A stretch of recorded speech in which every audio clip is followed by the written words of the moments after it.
যমুনার বুকে রয়েছে অসংখ্য চর, কিন্তু প্রতিটি চরই আলাদা গল্প বলে।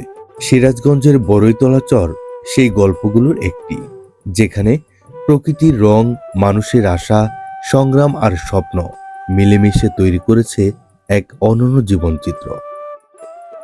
বর্ষাকাল পেরিয়ে এখন হেমন্তের শেষ প্রান্তে, আর তার জন্যই নদী প্রায় শুকিয়ে গেছে। কোনো এক গৃহিণী তার নিত্য প্রয়োজনীয় কাজ শেষে এগিয়ে চলছে তার বাড়ির দিকে যাওয়ার জন্য।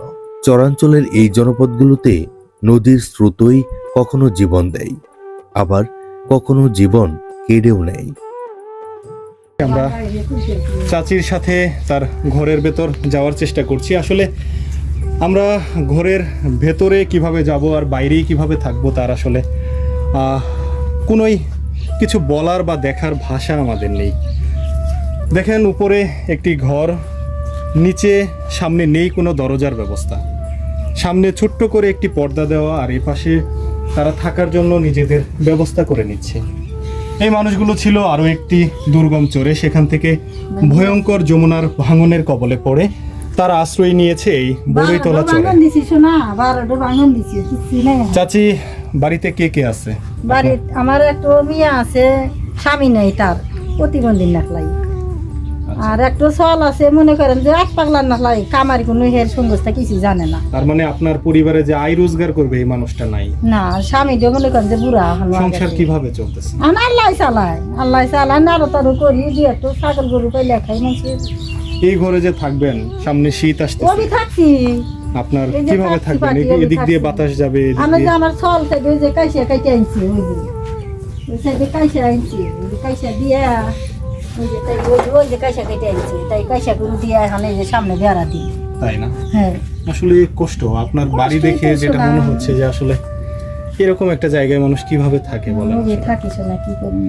আমাদের কত ধরনের চাহিদা, কত জীবনের জৌলস, আর দুর্গম এই চরাঞ্চলে আসলে আমরা প্রতিনিয়ত লক্ষ্য করি মানুষের বেঁচে থাকার লড়াই। এই মানুষগুলো না আছে কোনো অতিরিক্ত চাহিদা, না আছে জীবনে বড় কোনো স্বপ্ন। দুবেলা দুমুঠো খেয়ে পরে কোনো রকম জীবনটা বাঁচিয়ে রাখতে পারলে এই মানুষগুলোর জীবনের অনেক বড় সার্থকতা। মেয়েটা কোথায়? মেয়েটা ওই যে চড়ার মধ্যে ছাগল লাগতেছি, আপনার সাথেই থাকে? আমি মা সারা কোনে ফালা দিমু শোনা। বিয়ে শাদী দিছিলেন? বিয়া দিছিলাম, কর্মমন্দ শোনা। কপাল খারাপ, কপাল খারাপ। ঘুরে আসছেন, বাচ্চা কাচ্চা আছে? মেয়ে না, কিছুই নেই, আমি তো পালি। বিটি আমার পালে, আমি বিটি পালি। বাড়ি যান? বাস কোথা থেকে আনলেন? ওই কাইসাঘাট। আচ্ছা, আপনিও কাইসাঘাট থেকে গেছিলেন? হ্যাঁ, আচ্ছা, এই কাইসাগুলা কি বিক্রি হয় না? বিক্রি হয়। আচ্ছা, কত করে আটি? কারো হচ্ছে ঠিক হয় 18টা 20টা। আচ্ছা, বাস নিয়ে কষ্ট হইতেছে কাকা। খালি পয়সা খাইস কেমন এই যে। এটা কি পাঙ্গাস মাছ তরকারি মনে হয় নাকি? আচ্ছা আচ্ছা। ভাই কি অসুস্থ? অসুখ কি হয়েছে? জন্ডিস হয়েছে, পোহা ছিল, নানা বিনা জ্বর করছিল, অসুখ। এ তো এখন তো দুপুরের টাইম হয়ে গেছে, দুপুরের রান্নাই চলতেছে আর কি। বাজার আসিল না গো, সেদিন তো কিছু আসিল না, আন্দা বাড়ি আজকে চলে না। আসসালামু আলাইকুম। কাকা দেখি আমাদের রাইখে খাওয়া দাওয়া শুরু করে দিচ্ছেন। ভাতিজাদের ডাক দিতে হবো না? কি দিয়ে খাবার আজকে? এর কি ঢেকি ছাড়া সিদ্ধ চাউলে নাকি লাল লাল জ্ঞান? এর হলো বড় দান, যাদের মধ্যে গাড়ে। আচ্ছা, এটা লাল চাউল হয় নাকি? হ্যাঁ হ্যাঁ, এটা নালি হয়। ক্লান্ত কৃষক দুপুরের খাবারের জন্য বসেছে ঘরের ছায়ায়। দুপুরের খাবার আজকে হচ্ছে সবজি, সাথে হচ্ছে মাছ। কি মাছ এটা? ব্রিগেড। আর সামনে হচ্ছে লাল চাউলের ভাত। আউশের ভাত, লাল চাউলের এই আউশ ধানের ভাত বা চাউল এখন গ্রামগঞ্জে খুব একটা লক্ষ্য করা যায় না। শহরের মানুষের কাছে এটা তো আসলে অনেক বড় দুঃসাধ্যের মতো, কিন্তু এই মানুষগুলা এখনো লাল চাউলের ভাত খেয়ে থাকে প্রতিনিয়ত। হ্যাঁ, অত ভালো থাকে না কোনো হানে এই বয়সে।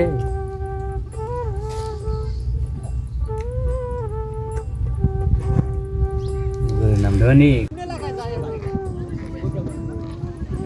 কর্মচঞ্চল মানুষগুলোর ভিড়ে লোকে লোকারণ্য হয়ে থাকে খেয়াঘাটগুলো। তেমনি একটি খেয়াঘাট হলো সিরাজগঞ্জের কাজীপুর খেয়াঘাট। আর এই খেয়াঘাট হতেই আমরা খেয়া নৌকায় করে চলে যাব চর বরইতলা।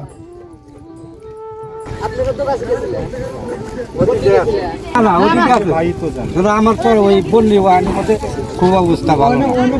জমি জমা সব ধ্বংস হয়ে গেছে। নতুন পুরান চর বহুদিনকার চর 20-22 এই বিশ্ব তোয়ার টাইমে তুলনামূলক নতুন কোন চর?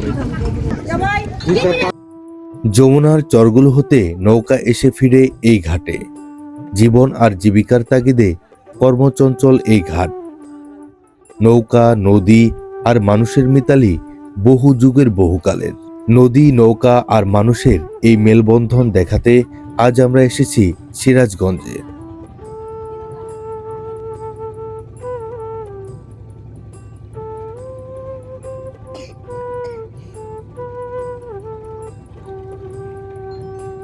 যমুনার ওই পারের কোনো এক চর হতে যাত্রী নিয়ে চলে এসেছে খেয়া নৌকা।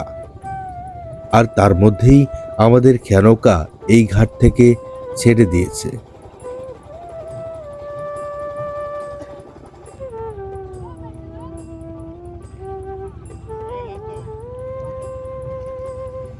দুরন্তপানা কিশোররা ব্যস্ত নৌকা থেকে নদীতে ঝাঁপ দেওয়া নিয়ে।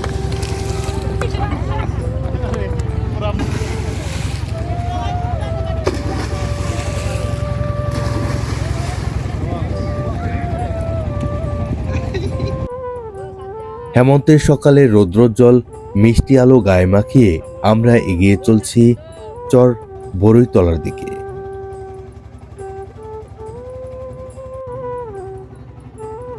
নদী তীরবর্তী চরগুলোতে গেলেই নদীর স্রোত, দূরের বালুর চর, সবুজে ঢাকা চরের ভেতরের সরু পথ যেন নৈসর্গিক দৃশ্যের চিত্রের কথা মনে করিয়ে দেয়। যমুনাতে সারারাত মাছ ধরে এখন জেলে এগিয়ে যাচ্ছেন ঘাটের দিকে। দেখতে দেখতেই আমরা প্রবেশ করলাম যমুনা নদীর মূল অংশে।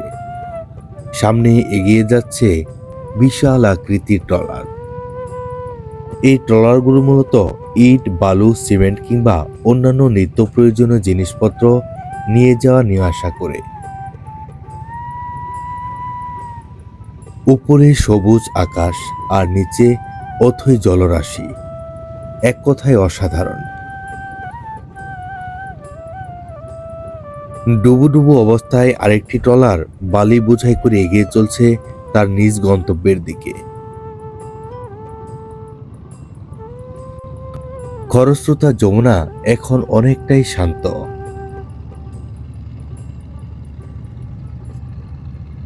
খরস্রোতা নদীগুলো কখনো বা গ্রাম ভাসিয়ে নিয়ে যায়, আবার কখনো বা তৈরি করে নতুন জমি। যমুনা নদী অনেকটা শান্ত থাকলেও এখানে অথই পানি, আর তার জন্যই আমাদের খেয়া নৌকা ধীরে ধীরে এগিয়ে চলছে তার গন্তব্যের দিকে। যমুনা থেকে ভেসে আসা হিমেল শান্ত হাওয়া যেন মনের ভেতরটা একদম বিমোহিত করে তুলছে। মন প্রাণ পুরোটাই শান্ত করে দিচ্ছে, সমস্ত ক্লান্তি দূর করে দিচ্ছে। এক কথায় অসাধারণ। দু চোখ যতটুকু যায় শুধু সাদা জলরাশি আর জলরাশি। তবে তার মধ্য দিয়েই ছুটে চলছিল আমাদের খেয়া নৌকা। তবে দীর্ঘ যাত্রা শেষে আমরা পৌঁছে গেলাম বরইতলা খেয়াঘাটে। দূর হতে মনে হচ্ছিল এই খেয়াঘাট সাজানো গোছানো পরিপাটি একটি খেয়াঘাট। সত্যিকার অর্থে তাই, অনেকটাই সুন্দর এই খেয়াঘাট। খেয়া নৌকা ঘাটে নোঙ্গর করার সাথে সাথেই যাত্রীরা নেমে যাচ্ছেন, কেউ বা তাদের নিত্য প্রয়োজনীয় কাজের জন্য, আবার কেউ বা নিজের বাড়িতে পৌঁছানোর জন্য।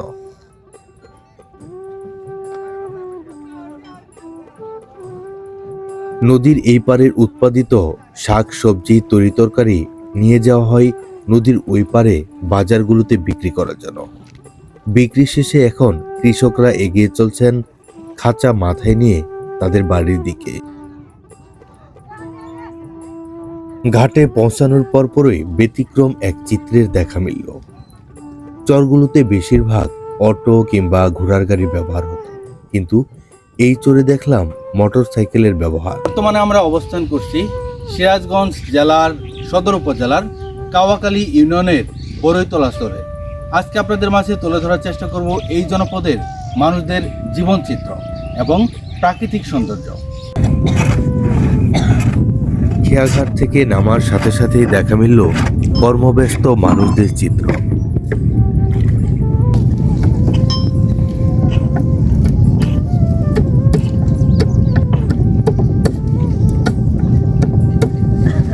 ভাইয়ের নৌকাটা কয়দিন লাগবে নদীতে নামাতে?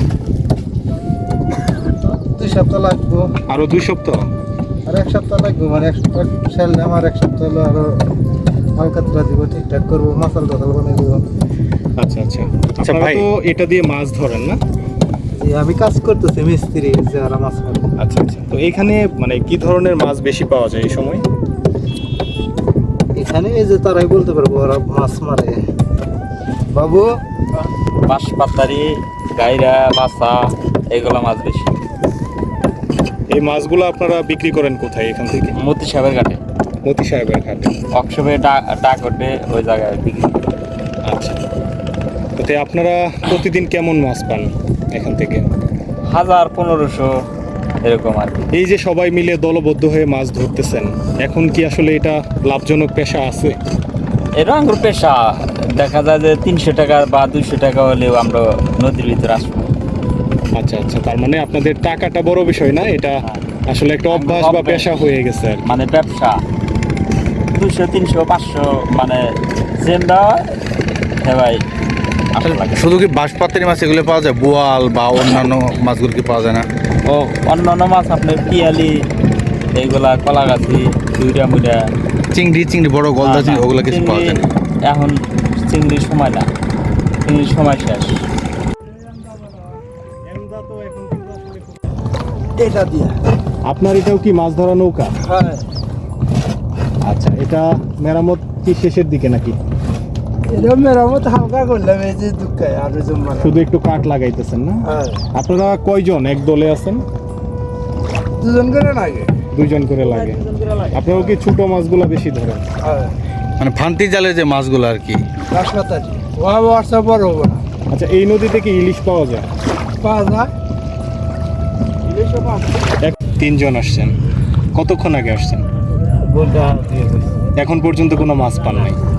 আসলে মাছ এখন অনেক কমে গেছে, এখন আর আগের মতো মাছ নেই। হ্যাঁ, এমনিতে কোন কোন জায়গায় মাছ মারেন? ওই দিক দিয়ে শহরের মধ্যে, আর ওই আপনার বাহুগা দিয়ে ওই দিক দিয়ে মাছ। আচ্ছা আচ্ছা,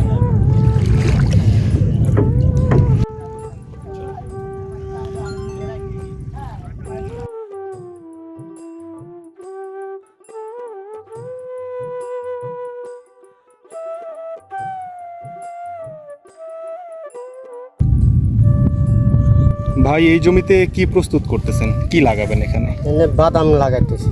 আচ্ছা, এটা কি জাতের বাদাম যেটা হবে? এটা হলো দেশি বাদাম। দেশি বাদাম। এই বাদামটা উঠবে কতদিন পরে?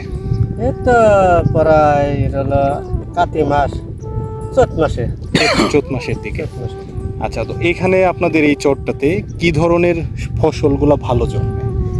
তো বাদাম, ভুট্টা, মরিচের ডাল, শাক আচ্ছা, সবজির ডাল। মানে শীতকালীন যে সবজিগুলো এগুলা কেমন হয় এখানে?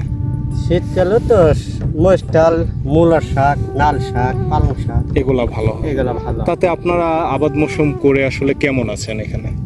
আছে মোটামুটি একরকম যায়। বৃষ্টি বাদল যদি হয়তো তাহলে ভালো, আর বৃষ্টি যদি না হয়তো মরা ধরা পুরা যায়, বোটিং করে পানি দেওয়া লাগে।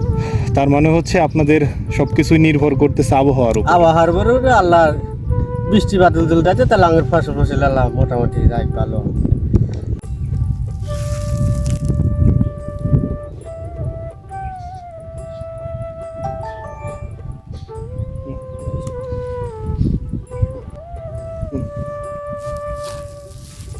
এই বড়ইতলা চড়ে এসে আমরা লক্ষ্য করলাম একদিকে যেমন জাংলা বা মাচাই হয় জাতলাওয়ের গাছ, ঠিক পাশাপাশি এখানে মাটিতেও দারুণভাবে রেখেছে তারা জাতলাওয়ের গাছগুলোকে। এখানে যে লাউগুলো ধরবে সেই লাউগুলো বিক্রি হবে ওপারের হাটগুলোতে। গ্রামীণ চরাঞ্চলের এ সকল মানুষের সবজি এবং আবাদি বিভিন্ন ফসলের উপর নির্ভর করেই চলে তাদের জীবন সংসার। এটা কি ভাই দুপুরের খাবার খাইতেছেন? বাড়ি কোথায় এমনি আপনার? কাটমারি। কাজে আসছিলেন? মাছ মারতেছেন? আচ্ছা আচ্ছা।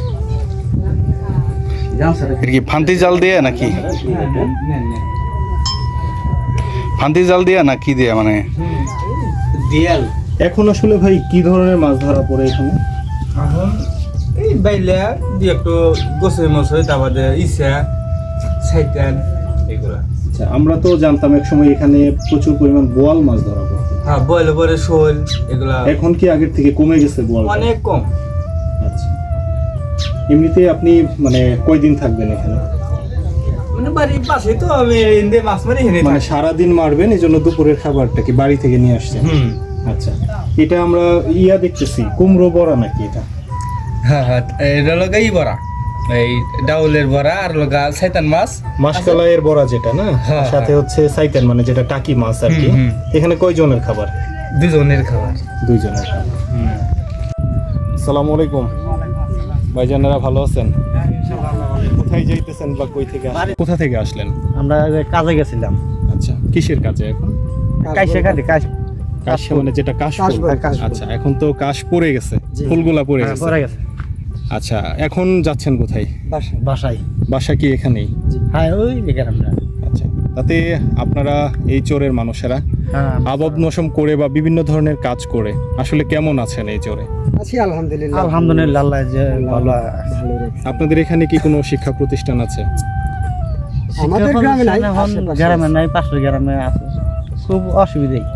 যখন বর্ষাকাল হয় তখন তো এই জায়গাগুলো কি ডুবে যায়? হ্যাঁ ডুবে যায়। তখন আপনারা কিভাবে যাতায়াত করেন? নৌকা আছে। তার মানে এখন শুকনাকালে হচ্ছে পাও আর বর্ষাকালে হচ্ছে নাও। নাও এই দুইটার উপর নির্ভর করেই আপনাদের জীবন। জীবন। এখন কি বাড়ির দিকে যাইতেছেন? হ্যাঁ বাড়িতে। আচ্ছা, ঠিক আছে। আসসালামু আলাইকুম।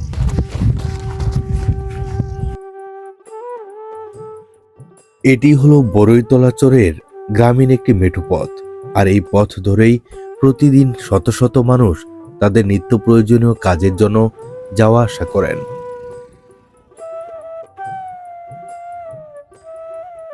বাড়ি যান? হ্যাঁ হ্যাঁ বাস কোথা থেকে আনলেন? ওই কাইসা। আচ্ছা, আপনিও কাইসা কাটতে গেছিলেন? হ্যাঁ আচ্ছা, এই কাইসাগুলা কি বিক্রি হয় না? বিক্রি হয়। আচ্ছা, কত করে আটি? কাও হতে ঠিক নাই, 18টা 20 টাকা। আচ্ছা আচ্ছা, বাস নিয়ে কষ্ট হইতেছে কাকা, জান আসতে যে কষ্ট দিলাম। কাশি এটা ময়না বা মজুরি কিভাবে দেয় ভাই? তাই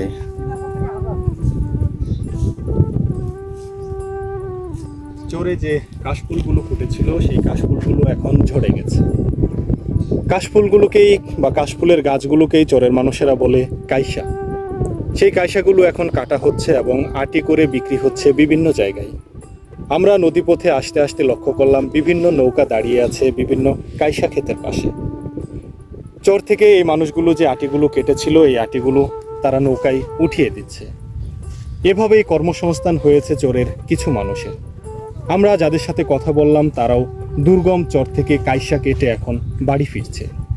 চরের একমাত্র মেঠো পথ দিয়ে এই মানুষগুলো যাচ্ছে তাদের নিজেদের বসত বাড়িতে। চরের মেঠো পথ দিয়ে হাঁটতে হাঁটতে আমাদের চোখে পড়ল লাল ইট কালারের একটি স্থাপনা। আমরা দূর থেকে অবাক হয়ে দেখছিলাম স্থাপনাটি। আমরা জানি না এই স্থাপনাটি কিসের বা এখানেই বা কেন। কৌতূহল মন আমাদের নিয়ে যাচ্ছে সেই স্থাপনার কাছাকাছি। যেতে যেতে আমরা উপভোগ করছি চরের নয়নাভিরাম সৌন্দর্য।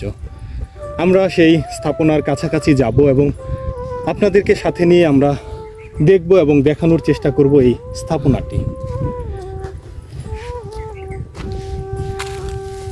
চরে হাঁটতে হাঁটতে চোখে পড়লো এরকম একটি দালানের। কৌতূহলী চোখ আটকে গেল দালানটি দেখে। আমরা জানি না এই দালানটি কিসের বা এরকম দুর্গম চরে এরকম দালানের রহস্যই বাকি। আমরা এটির আরও কাছাকাছি যাওয়ার চেষ্টা করব। তার আগে স্থানীয় মানুষদের কাছে একটু শুনে আসি এই দালানের আদ্যপান্ত। গ্রামীণ মেঠোপথ ধরে এগিয়ে চলছি বড়ইতলা চরের অর্থাৎ সিরাজগঞ্জের বড়ইতলা চরের ভেতরে প্রবেশ করার জন্য।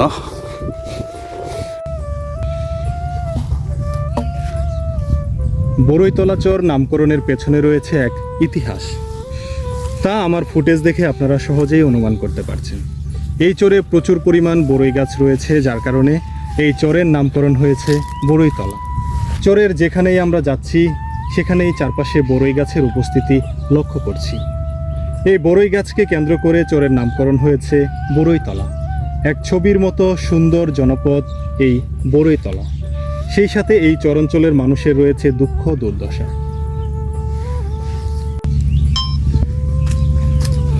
বড়ইতলা চরের মানুষের বাড়িঘরগুলো একদমই সাদামাটা।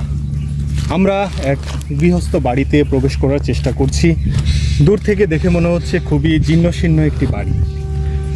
কোনো রকমে মানুষগুলো মাথা গোজার ঠাঁই করেছে এই চরে। আমরা বাড়ির ভেতরে যাওয়ার চেষ্টা করব এবং আপনাদেরকে দেখানোর চেষ্টা করব এই চরের মানুষের জীবনযাত্রা। খালি পয়সা খাস আবার এই যে এটা কি পাঙ্গাস মাছ তরকারি মনে হয় নাকি? আচ্ছা আচ্ছা। ভাই কি অসুস্থ? অসুখ কি হয়েছে? জন্ডিস হয়েছে, পোহা ছিল, নানা বিনা জ্বর করছিল, অসুখ। এ তো এখন তো দুপুরের টাইম হয়ে গেছে, দুপুরের রান্নাই চলতেছে আর কি। বাজার আসছিল না গো, সেদিন তো আন্দা বাড়ি আজকে চলে না। আপনাদের এই চরে তো মানে কারেন্ট তো নাই একদম, তাই? আচ্ছা, এই চরে আমরা অনেক চরে যাই যেগুলা নদী ভাঙনের শিকার যে চরগুলা, আপনাদের এখানে কি নদী ভাঙনের ওই ধরনের কোনো ইয়ে আছে? না না, নদী ভাঙনের কোনো চলে না। নদী ভাঙ এটা কি নতুন উঠাইতেছেন না? দুর্গম চরাঞ্চলে থাকার জন্য তৈরি করা হচ্ছে নতুন একটি ঘর। এই ঘরটি একদমই নতুন, এখনো এর নির্মাণ কাজ চলমান। উপরেও রয়েছে টিনের একটি চাল, আর নিচে থাকার জন্য তৈরি হচ্ছে নতুন একটি ঘর। এই মানুষগুলোর সাথে কথা বলে আমরা যেটি জানতে পারলাম তাদের যে তারা এই ঘরে থাকবে, থাকার জন্য চৌকিটুকুও তাদের এখন নিজেদের কাছে নেই। তারা আসলে কিভাবে থাকবে, কিভাবে জীবনযাপন করবে কিছুই জানে না। দুর্গম এই মানুষগুলো অত্যন্ত দুর্বিষহভাবে জীবনযাপন করে বছরের প্রত্যেকটা দিন। তার কিছুটা চিত্র আমাদের ক্যামেরায় ধরা পড়ছে। মাচায় ঝুলছে লাউ গাছ। দুর্গম এই চরাঞ্চলে মানুষের বাজারঘাট করা যেহেতু অনেকটা কষ্টসাধ্য ব্যাপার, তাই বাড়ির চারপাশে যতটুকু জায়গা রয়েছে ততটুকুর মধ্যেই তারা সবজি সহ বিভিন্ন ধরনের ফসলের আবাদ করে। এই মানুষগুলো বছরের প্রত্যেকটা দিন সংগ্রামের মধ্য দিয়ে যায়, আর সংগ্রামী এই মানুষগুলো জানে অল্প জায়গা, অল্প জমির মধ্যেই কিভাবে নিজের সাধ্য অনুযায়ী সবটুকু দিতে পারে। তাই তো বাড়ির চারপাশে এই চেষ্টা আমরা প্রায় প্রত্যেকটি চরেই লক্ষ্য করি। আসসালামু আলাইকুম। কাকা দেখি আমাদের রাইখে খাওয়া দাওয়া শুরু করে দিচ্ছেন। ভাতিজাদের ডাক দিত না? কি দিয়ে খাবার আজকে? এর কি ঢেকি ছাড়া সিদ্ধ চাউলে নাকি লাল লাল জ্ঞান? এর হলো বড় দান, গাছের মধ্যে যে গাড়ে। আচ্ছা, এটা লাল চাউল হয় নাকি? হ্যাঁ হ্যাঁ, এটা নালি হয়। ক্লান্ত কৃষক দুপুরের খাবারের জন্য বসেছে ঘরের ছায়ায়। দুপুরের খাবার আজকে হচ্ছে সবজি, সাথে হচ্ছে মাছ। কি মাছ এটা? ব্রিগেড। আর সামনে হচ্ছে লাল চাউলের ভাত। আউশের ভাত। লাল চাউলের এই আউশ ধানের ভাত বা চাউল এখন গ্রামগঞ্জে খুব একটা লক্ষ্য করা যায় না। শহরের মানুষের কাছে এটা তো আসলে অনেক বড় দুঃসাধ্যের মতো, কিন্তু এই মানুষগুলা এখনো লাল চাউলের ভাত খেয়ে থাকে প্রতিনিয়ত। হ্যাঁ, অত ভালো থাকে এই বয়সে।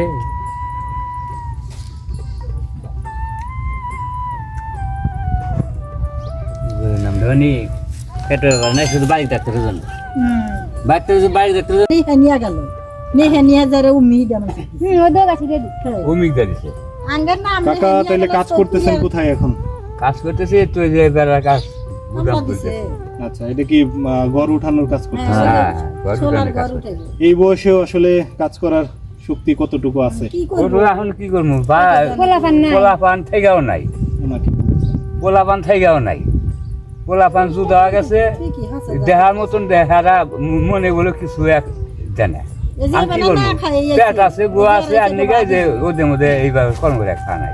আচ্ছা, ছেলে মেয়ে কয়জন? ছেলে মেয়ে 7 জন।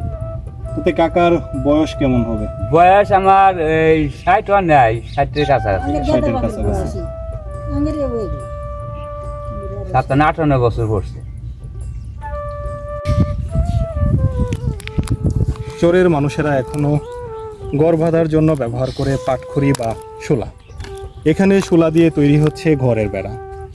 এই বেড়াগুলোই ঘরের চারপাশে স্থাপন হবে কিছুক্ষণ পর, আর সেখানে এই মানুষগুলো বছরের বছরের প্রত্যেকটা দিন এই ঘরগুলোতেই মানুষ বসবাস করবে। কতটা দুর্বিষহ আর কষ্টের মধ্যে থাকলে একটুকু টিন মানুষের কপালে জুটে না, তা আসলে আমরা ভেবে পাই না। ঘরের পাশেই বাঁশে ঝোলানো ফান্তি চাল। যেহেতু যমুনা এই জনপদ থেকে একদমই কাছে, তার কারণে নিজেদের যে মাছের চাহিদা সেটি পূরণ করার জন্য এই মানুষেরা বিভিন্ন হাতিয়ার ব্যবহার করে থাকে। তার মধ্যে একটি হচ্ছে এই ফান্তি জাল। যমুনা থেকে তারা এই জালগুলো দিয়ে বিভিন্ন ধরনের দেশীয় মাছ ধরে নিজেদের চাহিদা পূরণ করে থাকে। চরের আরও একটি বসত বাড়ি, একদমই সাদামাটা একটি গ্রামীণ বসতি। এখানে হচ্ছে মাটির চুলা। দুর্গম এই চরগুলোতে মানুষেরা মাটির চুলার উপর পুরোপুরিভাবে নির্ভরশীল।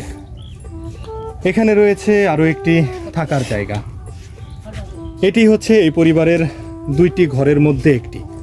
এই ঘরেই তারা বছরের প্রত্যেকটা দিন বসবাস করে থাকে। উপরে ছায়া নিবারণের জন্য হোক আর নিজেদের সবজির চাহিদা পূরণ করার জন্যই হোক, তারা লাগিয়েছে সবজির গাছ। এটি হচ্ছে থাকার জায়গা। আসলে কতটা সাদামাটা জীবনযাপন করে।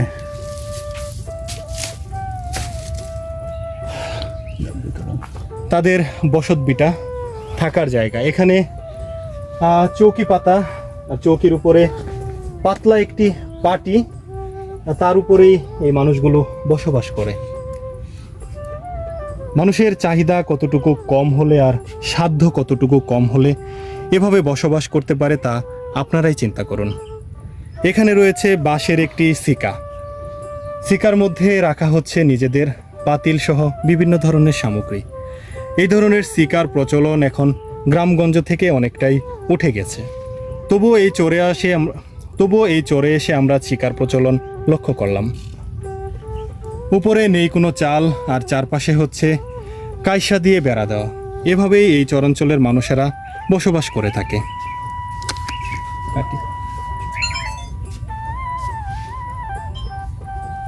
এপাশে রয়েছে আরো একটি বসত ঘর লক্ষ্য করছি। এই ঘরটিতেও নেই কোনো টিনের অস্তিত্ব। এপাশে চুলা দিয়ে বেড়া দেওয়া, আর উপরে রয়েছে কোনো রকম বৃষ্টি নিবারণ করার ব্যবস্থা, আর তারই নিচে বসবাস করে একটি পরিবার। ঘরের এক পাশে রাখা বিভিন্ন ধরনের সামগ্রী, আর অন্য পাশে ছোট্ট একটি চৌকি। চৌকির উপর এই মানুষগুলো রেখেছে বিভিন্ন ধরনের ব্যবহার্য সামগ্রী। এই ব্যবহার্য সামগ্রীগুলো রাখার মতো জায়গা বা নিজেদের ওইটুকু সামর্থ্য নেই এই চরের মানুষের। সামনে রাখা বাদাম, এই বাদামগুলো হচ্ছে বিছন বাদাম। এই বাদামগুলো এখন চরের বালুময় জমিগুলোতে রোপণ করা হচ্ছে। রোপণ করার জন্যই হয়তো এই বাদামগুলো এভাবে ঘরে বের করে রেখেছে। এখন চরে পুরোদমে কাজ চলছে, যার কারণে মানুষের উপস্থিতি ওইভাবে বাড়িঘরগুলোতে নেই।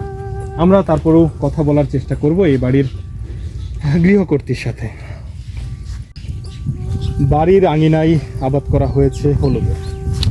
চরের এ সকল উর্বর জমিতে প্রায় সব ধরনেরই ফসলই ভালো জন্মে। আমরা চরগুলোতে হলুদের আবাদ খুব একটা লক্ষ্য করি না, তবে এই বড়ইতলা চরে এসে আমরা হলুদের আবাদ লক্ষ্য করলাম। বাড়ির আঙিনায় সুন্দর হলুদ গাছে ছেয়ে গেছে।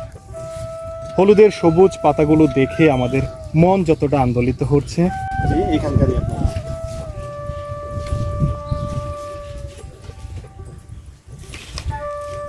আপনাদের টিউবওয়েল তো তাহলে একটাই, সেজন্য এই বাড়ি থেকে পানি নিয়ে যাইতে হইতেছে। এই কয় বাড়ির মধ্যে একটা টিউবওয়েল।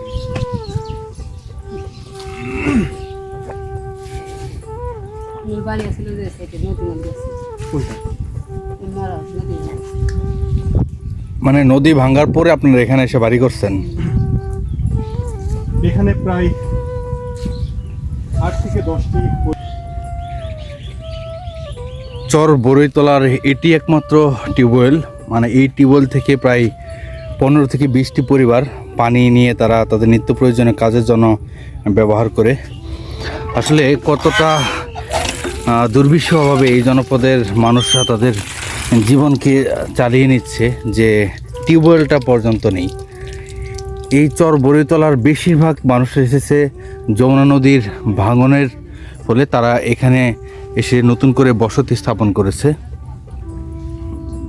আপা এই চরে কেমন আছেন আসলে?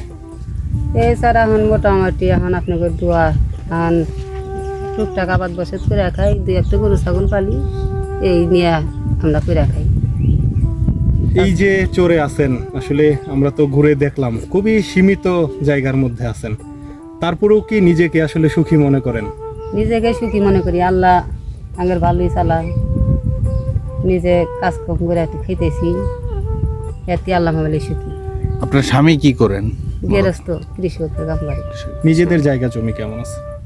নিজেকে জায়গা জমি আছে অল্প মোটামুটি, টুকটাক করে বাগি বর্গা করে চলে চলে আর কি। খেতেছি। আসরের পরে পরে না? কত একদিনে কত মজুরি? 600। এরকম কি প্রতিদিনই কাজ পান? না, প্রতিদিন কি আর হয়?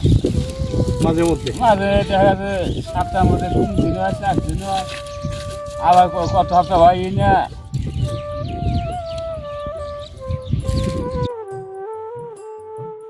ধন্যবাদ সকলকে পাশে থাকার জন্য। আবার দেখা হবে নতুন কোনো প্রামাণ্য চিত্রে।